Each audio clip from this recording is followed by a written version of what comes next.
ماہ پہ فضیلت ہے رمضان، پائی جو سیادت ہے رمضان، یہ ماہ ریاضت ہے رمضان، اللہ سے قربت ہے رمضان۔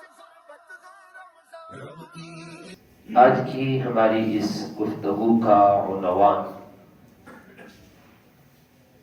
نبی محترم صلی اللہ علیہ وآلہ وسلم کی احادیث مبارکہ کی ضرورت اور اہمیت، اور آپ علیہ الصلوۃ والسلام کی مبارک احادیث بیان کرنے میں احتیاط کتنی ہونی چاہیے۔ اللہ رب العزت نے قرآن مجید برہان رشید میں ارشاد فرمایا ہے، وَمَا آتَاكُمُ الرَّسُولُ فَخُذُوهُ، رسول علیہ السلام تمہیں جو دے لے لو، وَمَا نَهَاكُمْ عَنْهُ فَانْتَهُوا، اور جس چیز سے تمہیں روک دیں اس سے رک جاؤ، جو دے لے لو، جس سے روک دیں اس سے رک جاؤ۔ حجیت حدیث میں قرآن مجید برہان رشید کی یہ آیت مقدسہ سنگ میل رکھتی ہے، یہ بنیاد ہے۔ اور اللہ رب العزت نے فرمایا سورۃ النحل میں، وَأَنزَلْنَا إِلَيْكَ الذِّكْرَ، پیارے محبوب صلی اللہ علیہ وسلم، ہم نے آپ کی طرف ذکر نازل کیا، لِتُبَيِّنَ لِلنَّاسِ، تاکہ آپ لوگوں کے لیے اس ذکر کو واضح کر دیں، یعنی قرآن نازل کیا ہے آپ لوگوں کے لیے واضح کر دیں، مَا نُزِّلَ إِلَيْهِمْ، جو ان لوگوں کی طرف نازل کیا گیا ہے۔ اللہ نے تو بیان فرما دیا، اقیموا الصلاۃ، لوگوں نماز قائم کرو، آتوا الزکاۃ، لوگوں زکوٰۃ ادا کرو، اتموا الحج والعمرۃ للہ، حج اور عمرہ اللہ کے لیے مکمل کرو۔ اللہ نے تو حکم دے دیا ہے، کرنا کیسے ہے محبوب پیارے؟ لِتُبَيِّنَ لِلنَّاسِ، آپ ان لوگوں کے واسطے واضح فرما دیں، ان کے سامنے کر کے دکھا دیں، آپ کا فعل ان کے واسطے رہنمائی ہو جائے گا۔ وَلَعَلَّهُمْ يَتَفَكَّرُونَ، تاکہ یہ لوگ سمجھ جائیں۔ آپ ان کے واسطے واضح کر دیں گے ہمارے اس ذکر کو، تو یہ لوگ کیا ہو جائیں گے؟ سمجھ جائیں گے، اور ان کا تفکر بڑھ جائے گا۔ سیدنا عمر فاروق رضی اللہ عنہ نے اپنے تمام گورنروں کی طرف ایک خط لکھا تھا، اس خط کے اندر ایک ہدایت لکھی تھی، فرمایا کہ ناسا یجادلونکم یعنی بالقرآن، بے شک کچھ لوگ تمہارے سے قرآن کے ذریعے جھگڑا کریں گے، فخذوہم بالسنن فإن أصحاب السنن أعلم بکتاب اللہ، تم انہیں سنت دکھا کر پکڑا کرو، سنت دکھا کے، بے شک سنتوں کے ماہر ہی کتاب اللہ کو بہتر جانتے ہیں، جو سنت کو جانتا ہے وہ کتاب اللہ کو بہتر جانتا ہے۔ اچھا، یہ جو قادیانی ہے، ان کا طریقہ واردات یہی، ان کی کوشش یہ ہوتی ہے کہ ہم کسی طریقے سے صرف اور صرف قرآن سے ہی بات کریں، حدیث سے بات ہی نہ کریں۔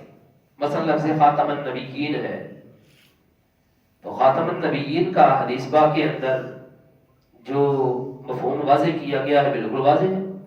آقا کریم علیہ الصلوۃ والسلام نے فرمایا، انا خاتم النبیین لا نبی بعدی، میں خاتم النبیین ہوں، آخری نبی ہوں، میرے بعد نبی کوئی نہیں، حدیث نے واضح کر دی۔ لیکن یہ کہتے نہیں، حدیث نہ گل نہ کرو، صرف خاتم النبیین سے گل کرو۔ لفظ خاتم کبھی اس کا معنی نیا مہر کریں گے، کبھی کچھ کریں گے، کبھی کچھ کریں گے، ہیر پھیر کرنا چاہتے۔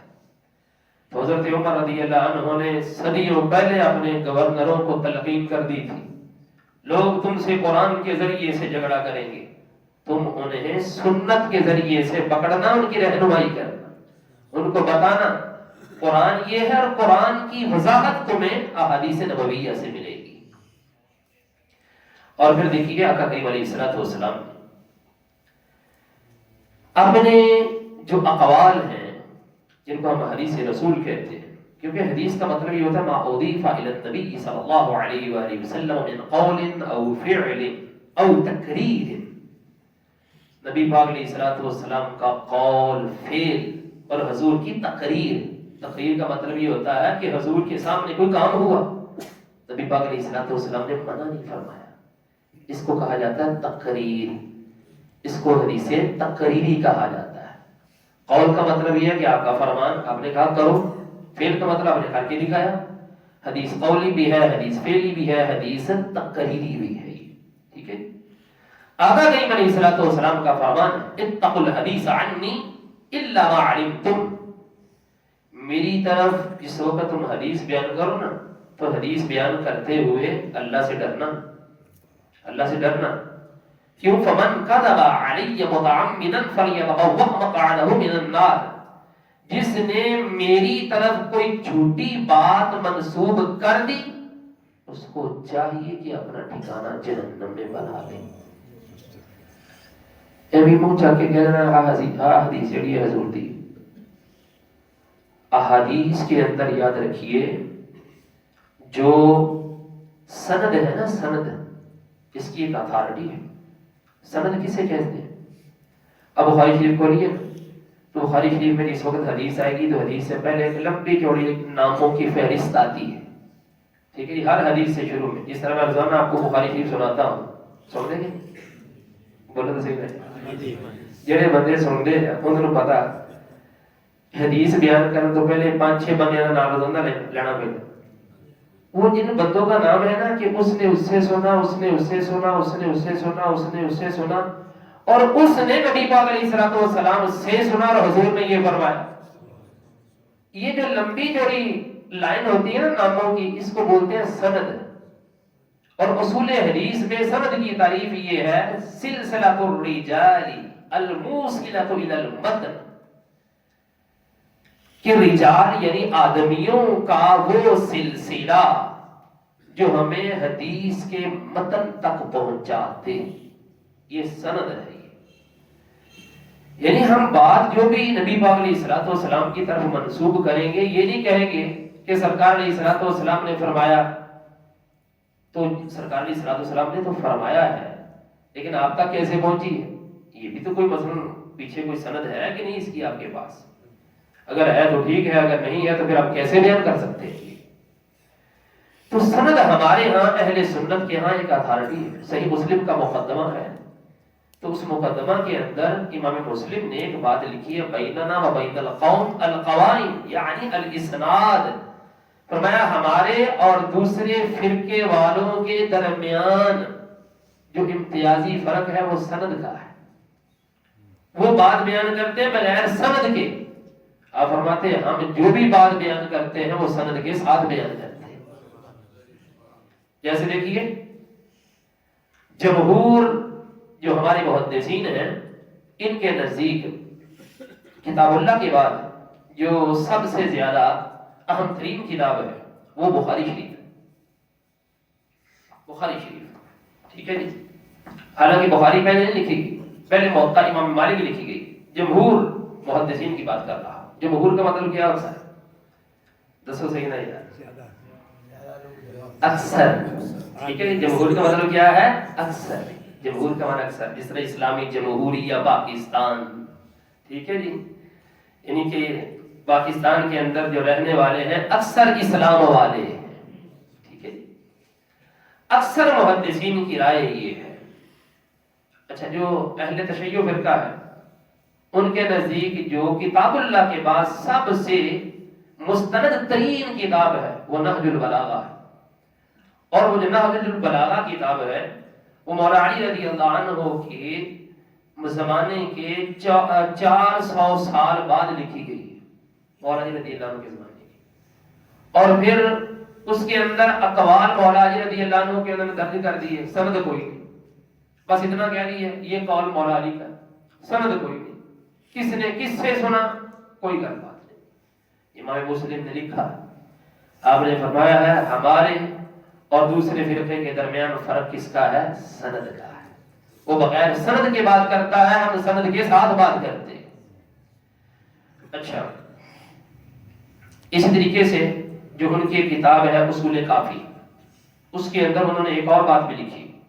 انہوں نے کہا دعوا ما وافق القوم فإن الرشد فی خلافہ، جو کچھ اہل سنت کے موافق ہو اس کو چھوڑ دو اور ان کی مخالفت کرو، مخالفت میں ہی ہدایت ہے. ان کا یہ کہنا ہے کہ جڑی حدیثاں ساڈے مخالف ہیں نا تو بس تسی ان کوئی اعتبار نہیں کرتے، کہتے ہدایت دے وچ اپنی مخالفت کرو. یہ ان کا کہنا ہے. یاد رکھیے جو اسلام کا طریق ہے وہ یہی ہے. یہ بات ہماری جو بھی آتی ہے سندن آتی ہے، ٹھیک ہے جی. ہم بغیر سند کے کسی کی کوئی بات بھی قبول کر سکتے نہیں. اب کچھ حدیثیں میں آپ کو عرض کرتا ہوں جو گڑی ہوئی. ایک ہوتی ہے حدیث ضعیف، ایک ہوتی ہے موضوع. موضوع اور ضعیف میں بڑا فرق ہے. جو موضوع ہے، موضوع کا مطلب ہوتا ہے گھڑی ہوئی حدیث جس کا کوئی سر پاؤں نہیں ہوتا، ٹھیک ہے جی. بس کسی نے ویسے ہی اپنے پاس سے لفظ بنا کے درج کر دیے اور کہہ دیا یہ حدیث رسول ہے. اور یہ وہ لوگ ہیں کہ جن کے بارے میں آقا کریم علیہ الصلوۃ والسلام نے فرمایا ہے جس نے میری طرف جھوٹی بات منسوب کر دی جو میں نے نہیں کہی اس کو چاہیے جہنم میں اپنا ٹھکانہ بنا لے. گھڑی ہوئی حدیثیں اور باقاعدہ موضوعات کبیر. اللہ علی قاری رحمۃ اللہ تعالی علیہ نے جو ہے کتاب لکھی ہے، اس کے اندر انہوں نے نشاندہی کی ہے باقاعدہ کہ کون کون سی حدیث موضوع ہے. اچھا جو حدیث ضعیف ہوتی ہے نا اصول حدیث کی روشنی میں وہ موضوع نہیں ہوتی. ضعیف حدیث فضائل اعمال میں قبول ہوتی ہے، ٹھیک ہے جی. محدثین کی نظر میں جو اصول حدیث رکھتے ہیں. اب سنیے جی گھڑی ہوئی حدیثوں کی 4 مثالیں جو زبان زد عام ہوتی ہیں. مثال کے طور پر حضرت اویس قرنی رضی اللہ عنہ نے کہا جاتا ہے اپنے سارے دان شہید کر دیے. ان کے لیے کیلا نازل ہوا تھا. کیلا کہتے ہیں ان کے لیے نازل ہوا تھا جنت سے. اس کا کوئی سر پاؤں نہیں، یہ حدیث نہیں ہے، ٹھیک ہے جی. کیلا ان کے لیے نازل نہیں ہوا، ٹھیک ہے. یہ کوئی نہیں حدیث ہے. اس طریقے سے آئیے جی حضرت بلال حبشی رضی اللہ عنہ نے نہ اذان دی، اذان نہیں دی تو سورج طلوع نہیں ہوا. کوئی حدیث نہیں، ایسا ہے ہی نہیں. یہ حدیث ہے نہیں. قوالیوں کے اندر ہے، یہ کسی نے بنا دیا، کسی جاہل شاعر نے لکھ دیا ہے اور قوالوں نے پڑھنا شروع کر دیا. زبان زد عام ہو گیا. بلال حبشی رضی اللہ عنہ جب تک اذان نہیں دیتے تھے اس وقت تک جو ہے وہ فجر طلوع نہیں ہوتی تھی.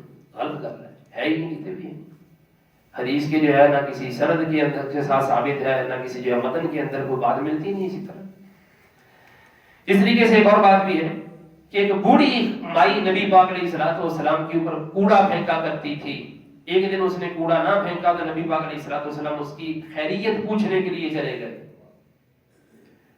یہ جو پرانا بورڈ تھا نا پہلے، آج سے جو ہے وہ 30-40 سال پہلے، یہ پہلے نصاب کے اندر بھی اس طرح جو یہ حدیث جو ہے وہ دکھائی جاتی تھی. رحمت عالم کیا ٹاپک ہوتا تھا، اس کے نیچے اس طرح کی باتیں لکھی ہوتی تھی. ٹھیک ہے نبی پاک علیہ الصلوۃ والسلام رحم دل تھے، رحمت للعالمین تھے، ٹھیک ہے جی. لیکن صحابہ کرام علیہم رضوان اتنے بھی کمزور نہیں تھے کہ حضور کے اوپر کو کوڑا پھینکے تو ان کا دفاع نہ کر سکے. اتنی گل کوئی نہیں سی، لوگوں نے بنا کے کر دیتی، اب طرح منسوخ کر دیتی. ایسے ہی ایک اور بھی ہے کہ جنگ جو فتح نہیں ہو رہی تھی تو دیکھا کہ صحابہ کرام علیہم رضوان جو ہے وہ اپنا مسواکیں کاٹ رہے اور جو ہے وہ مسواک کر رہے. تو لوگوں نے کہا بھی یہ لگتا ہوں سانو کچے کھان گے ہیں کیونکہ مسئلہ یہ دم تیز کر رہے ہیں تو میدان چھڑ کے نہ سکے. صرف صحابہ نے مسواک دی ہوئے، مسواک کی فضیلت تے حدیث کاٹ دیتی لوگوں نے. کوئی اصل پیر نہیں اس کا، کوئی حدیث نہیں ہے، ٹھیک ہے. ایسے ہی ایک اور بھی جو موضوع حدیث میں آتی ہے. ایک آدمی نبی پاک علیہ الصلوۃ والسلام کے پاس اولاد لینے کے لیے آیا تو آپ علیہ الصلوۃ والسلام نے فرمایا تیرے نصیب میں اولاد نہیں. وہ واپس پلٹا تو باہر حضرت امام حسین کھڑے تھے تو ان سے کہا اولاد نہیں. انہوں نے کہا 10 کتنے پہ بچے چاہیے؟ 1 2 3 4 5 6 7 تک. حضور باہر تشریف لائے تو امام حسین کے منہ کے اوپر ہاتھ رکھ دیا، آگے نہیں بولنا. پھر لوگوں نے شعر بنا لیے کہ جو کہیں سے نہیں ملتا وہ حسین سے مانگو. سب غلط ہے، یہ کہیں نہیں ہے، یہ ہے ہی نہیں. نہ سندن نہ متنن کوئی ہے ہی نہیں. اہل سنت کی کتابوں میں یہ موجود ہی نہیں، کسی جگہ پہ نہیں، ٹھیک ہے جی، اور لوگوں نے بس بنا دی، اس کے اوپر اشعار بھی بنائے گئے۔ اچھا، پھر اسی طریقے سے حضرت عمر فاروق رضی اللہ عنہ، ان کے بیٹے عبداللہ بن عمر، وہ امام حسن کے ساتھ کہیں کھیل رہے تھے، یہ بھی بڑا واقعہ بیان کیا جاتا ہے۔ تو امام حسن مجتبی رضی اللہ عنہ نے دوسرے بچوں سے کہا ان کا والد جو ہے وہ ساڈا نوکر آ، انہوں کا والد ساڈا نوکر آ۔ تو حضرت عبداللہ بن عمر جا کے اپنے والد کو بتاتے ہیں، حضرت عمر کو، کہ امام حسن نے مجھے کہا ہے کہ تسی ساڈے نوکر ہو تسی۔ انہوں نے کہا تسی انہوں کو کھا کے لے آؤ۔ گالی کوئی گالی نہیں۔ کیسے؟ امام حسن مجتبی رضی اللہ عنہ ان کی عمر 8 سال تھی، عبداللہ بن عمر کی 22 سال تھی، جوڑ بڑھتا کھیل رہا تھا، کچھ دسو، ایک 22 سال ایک 8 سال کا۔ اور نبی پاک علیہ الصلوۃ والسلام کی تربیت یہ ہے کہ اپنے نواسوں کو یہ کہیں کہ یہ صحابہ میرے نوکر ہے، گالی کوئی نہیں۔ نہ وہ کہہ سکتے ہیں کسی کو یہ ہمارے نوکر ہے، ان لوگوں نے کڑ کے بناتی بچ پاتی ہے۔ ساڑھے جاہل صوفیہ تھے جڑے ساڑھے جاہل جڑے شاعر حضرات انہوں نے تے شعر بناتے تے زبانیں سے عام ہو گیا کام۔ پھر اس طرح کی جو ہے وہ بہت سارے واقعات ہیں۔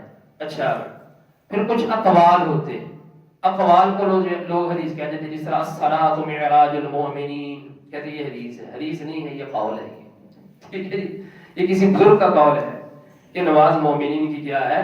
معراج ہے، نبی پاک علیہ الصلوۃ والسلام کا فرمان نہیں ہے۔ سرکار صلی اللہ علیہ وسلم نے فرمایا ہے کہ میری طرف کوئی بات تم نے منسوب کرنی ہے پہلے پرکھ لو، ٹھیک ہے جی، اللہ کو ڈرو۔ اگر تسی ایسی کو گل کر دیتی جیڑی میں نہیں کہی اور تسی کہہ رہے کہ سرکار نے فرمایا، فَلْيَتَبَوَّأْ مَقْعَدَهُ مِنَ النَّارِ، اس کو چاہیے کہ اپنا ٹھکانہ جہنم میں بنا۔ اچھا، موضوع حدیث فروغ کیوں پاتی؟ اس کی 3-4 وجہ ہیں۔ ایک وجہ تو جاہل خطبہ ہیں اور اسٹیج سیکرٹری ہیں، جاہل نقیب حضرات، ٹھیک ہے، اور دوسرے نمبر پر جو ہے وہ جاہل شعراء جنہوں نے دین پڑھا کوئی نہیں لیکن دین کا لبادہ ہو لیا، ٹھیک ہے، لوگوں کے سامنے اس طریقے سے وہ باتیں کر دیتے ہیں اور شعر و شاعری میں آ جاتا ہے سلسلہ وہ، اور پھر جتنا بات کو جو ہے وہ تکرار کیا جاتا ہے اتنی پختہ ہو جاتی ہے، ما تکرر تکرر، ٹھیک ہے جی، جو بار بار پڑھی جاتی ہے وہ بار بار جو ہے وہ دہرائی جاتی ہے اور پھر وہ دلوں کے اوپر نقش کر جاتی ہے۔ یہ اس کی مین وجہ بھی چاہیے ہے۔ پھر ایک اور وجہ بھی ہے بد عقیدگی۔ بعض لوگ ایسے بھی ہیں کہ جو اپنا برا عقیدہ پھیلانے کے واسطے اس کو جو ہے روپ دے دیتے ہیں کہ یہ حدیث ہے، یہ اس طرح ہے، ٹھیک ہے۔ ہمارے لوگ اتنے تو نہیں ہیں کہ جانچ پڑتال کرے۔ اس طریقے سے بہت ساری باتیں ایسی ہیں جو مولا علی رضی اللہ عنہ کی طرف منسوب کر دی جاتی ہیں۔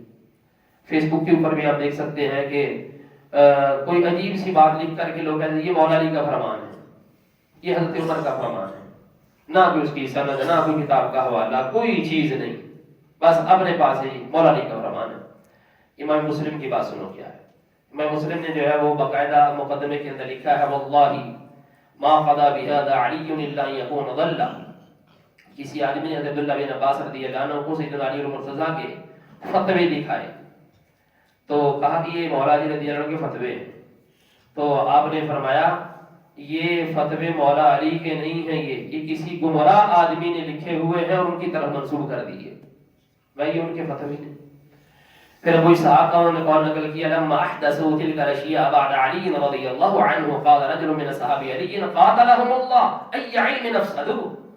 ابو اسحاق کہتے ہیں جب حضرت علی رضی اللہ عنہ کے بعد لوگوں نے یہ چیزیں گھڑ لی تو حضرت علی رضی اللہ عنہ کے شاگردوں میں سے ایک نے کہا اللہ ان لوگوں کو تباہ کرے، انہوں نے کیسے قیمتی علم کو خراب کر دیا کہ مولا علی رضی اللہ عنہ کی طرف جو ہے وہ باتیں منسوب کرنا شروع کر دی۔ بہرحال صحابہ کرام علیہم رضوان کی بہت زیادہ احتیاط تھی، ٹھیک ہے جی۔ بعض لوگ تصوف کا بہانہ کر کے بھی یہ صوفیہ کی گل ہے، ٹھیک ہے جی، صوفیہ کی گل، لیکن یاد رکھیے پھر جو اگر صوفیہ کی بات ہے تو اس کو صوفیہ تک محدود رکھیں، نبی پاک علیہ السلام کی طرف منسوب نہ کریں کہ سرکار علیہ السلام نے فرمایا. جس طرح جو ہے یہ قول ہے من لا شیخ لہ فشیخہ الشیطان، کہ جس کا کوئی پیر نہیں اس کا پیر شیطان ہے. یہ حدیث نہیں ہے، قول ہے. ٹھیک ہے، یہ قول ہے کسی کا لیکن حدیث نہیں ہے. اچھا، صحابہ کی احتیاطیں بہت زیادہ تھی. ٹھیک ہے، تو وہ ڈرتے تھے اس چیز سے کہ ہم خواہ نبی پاک علیہ السلام کی طرف کو بات منسوخ کرتے. سب سے زیادہ حدیثیں جس ہستی سے مروی ہیں وہ جناب ابو ہریرہ رضی اللہ عنہ ہے. ٹھیک ہے جی. اور ابو بکر صدیق رضی اللہ عنہ، انہوں نے نبی پاک علیہ السلام کے سفر و حضر سب کچھ جو ہے وہ ان کے ساتھ کیا، لیکن ان سے حدیثیں کتنی مروی تھی؟ 149 حدیثیں. طریق الخلفاء کے اندر امام سیوطی نے لکھا ہے 149 150 حدیثیں بھی پوریاں نہیں جو حضرت ابو بکر صدیق نے بیان کی. اور جناب ابو ہریرہ سے اتنی حدیثیں مروی. اچھا، پھر جناب ابو ہریرہ کا بعض لوگ موازنہ کرتے مولا علی سے، وہ کہتے ہیں مولا علی رضی اللہ عنہ ان کو تقریباً 450 حدیثیں مروی ہے. تو جناب ابو ہریرہ رضی اللہ عنہ انہوں کو حدیثیں جڑی ہیں تو ہزاراں دے حساب نال 5000 6000 7000 انہی حدیثیں کتنے مولا علی دی کتنے ابو ہریرہ. بعض لوگ موازنہ کرتے ہیں مولا علی رضی اللہ عنہ دے دروازے سے تے ابو ہریرہ تسی غلط گل کرتے ہیں. ابو ہریرہ کو گھٹ حدیث ہونی چاہیے، موازنہ کرتے ہیں. یاد رکھیے اللہ تبارک و تعالیٰ کا یہ جو علم ہے یہ اللہ کا فضل ہے، جسے چاہتا ہے عطا فرما دیتا ہے. مولا علی رضی اللہ عنہ کے پاس سب کچھ تھا لیکن حدیث روایت کرنا اور بات ہے. ٹھیک ہے جی. اور جناب ابو ہریرہ رضی اللہ عنہ نے خود اس کی وجہ بیان کی ہے کہ لوگ مجھے کہتے ہیں تم زیادہ حدیثیں بیان کرتے. وہ کہتے ہیں دراصل بات یہ ہے جو مہاجرین تھے وہ بازار میں چلے جایا کرتے تھے اور جو انصار تھے وہ اپنی کھیتی باڑی میں مصروف ہوا کرتے تھے. وہ کہتے ہیں کہ میں تو کھانا کھا کے حضور کی بارگاہ میں ہی بیٹھا رہا کرتا تھا، حضور کی باتیں یاد کرتا رہتا تھا اور حضور نے مجھے حافظ عطا فرمایا. اور وہ چادر والا پورا واقعہ بخاری شریف کے اندر لکھا ہوا ہے. کہتے میں نے اپنے سینے کے ساتھ چمٹا لیا، اس کے بعد جو بھی چیز سنتا ہوں کبھی بھولتا ہی نہیں. یہ حافظہ بھی ان کو سرکار کے دربار سے ملا ہے. ٹھیک ہے. اس وجہ سے حدیث بیان کرنے میں ہمیں بہت زیادہ احتیاط کرنے کی ضرورت ہے. دعا ہے اللہ رب العزت ہم سب کو نبی محترم صلی اللہ علیہ وآلہ وسلم کے فیوز و برکات سے مالا مال فرمائے. آمین و آمین.